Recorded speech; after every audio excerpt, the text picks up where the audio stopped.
gang fails to realize or say is the coward himself, Mr. Birdchest,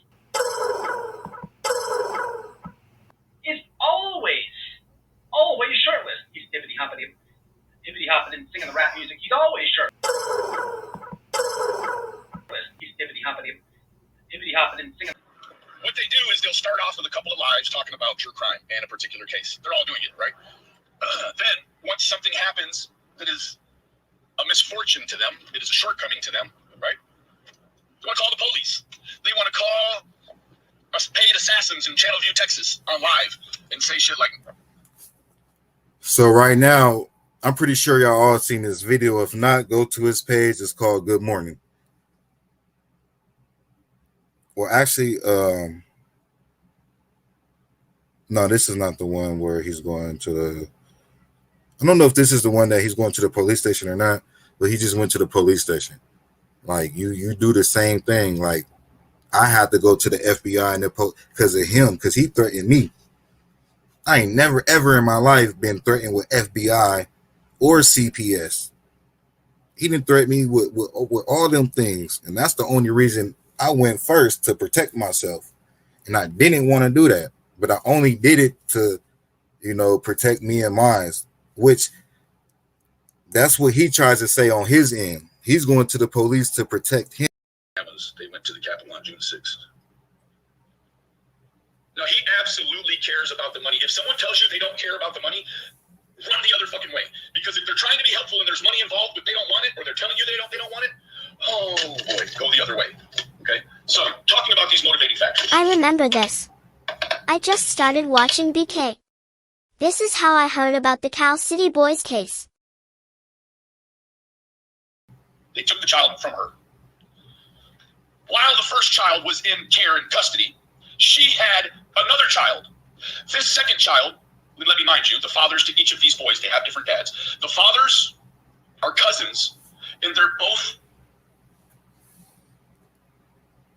All right, so I talked to Ro earlier when this happened. The fathers are not cousins, without even getting into details.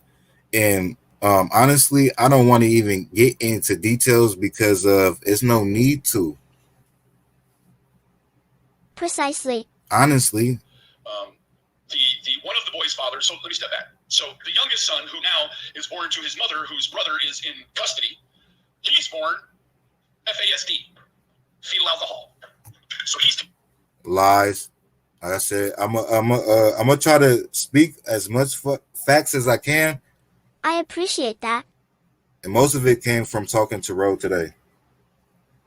Peace and blessings to Ro. It's all good, Ro. But that part, what he just said, is a lie. He can immediately input with his brother. So they go through the process. And once again, a lie. That's fucked up. I believe that shit too. It's not facts. He don't even know what he's speaking up on. But he's steady pressing his narrative. For what? Out of the crib, the father had put a Glock pistol with a 30-round magazine. We're talking about a magazine this big on a gun, hanging way down here. He put the gun underneath the baby. He had the fucking gun hiding underneath the baby while it was asleep in the crib. So. What about these people that lost the boys, though?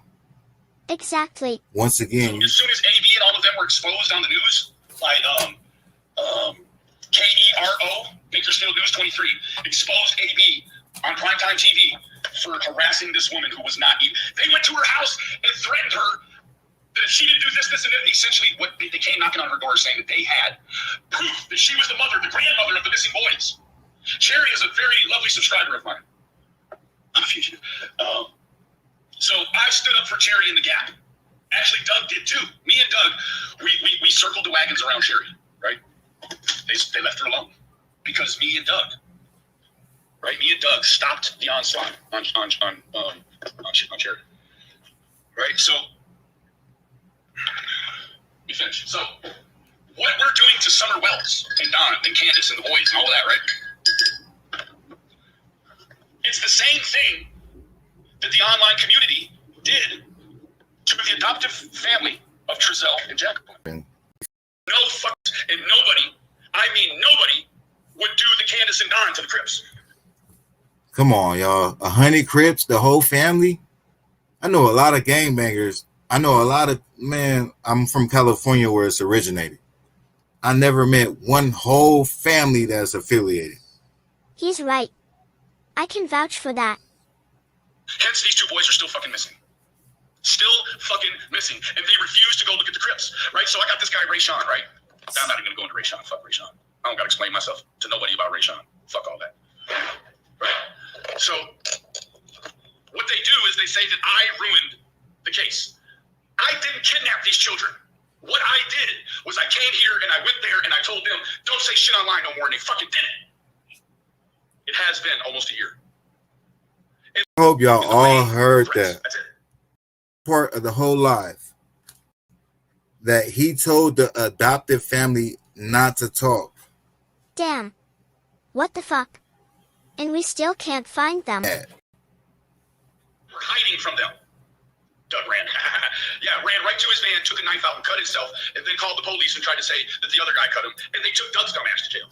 That's still fucking funny. So no, And you know what? I'm gonna be real. Since Doug in here too, Doug already know what's up. I ain't got no problems with Doug. I told Doug what's the deal. I mess with AV, Steve. They got some issues. That's that. But one thing I can say about Doug, he been trying to correct himself.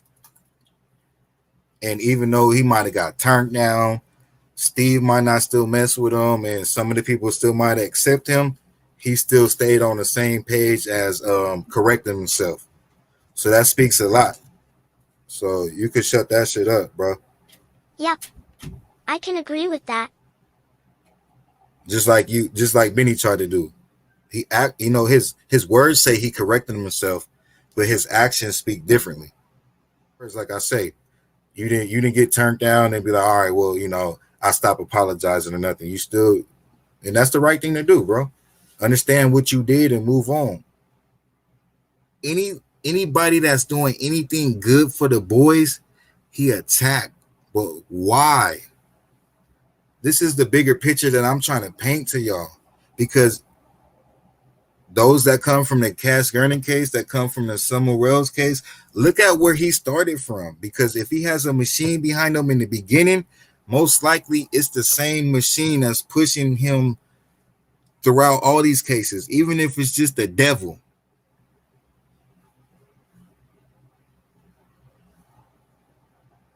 And he can't even respect the fact that, just say how he been messed up the whole time, right? And he was just trying to find a way on YouTube and found his way, right? He still could have corrected himself. Not right now, but back then. And still cared about the kids. Just even caring about the kids, you utilize your way to get to where you at, defending the adoptive parents, and then you moved on. So from your heart, if you cared about these kids and you knew you was doing wrong, you could stick to that and correct yourself, but you didn't, because you don't care about these kids, bro. That's why I'm glad when I expose you, you get most of my views from the beginning. Even though I'm not a person about money or none of that, but I'm glad most of the money comes from your dumb ass. Pay these bills, stupid. You did, the boys paid your bills, right? Cass Gurning paid your bills. Summer Wells then doubled your income. The families need to do something. They have victims' rights in these cases. All of the YouTubers' complaints against BK are civil.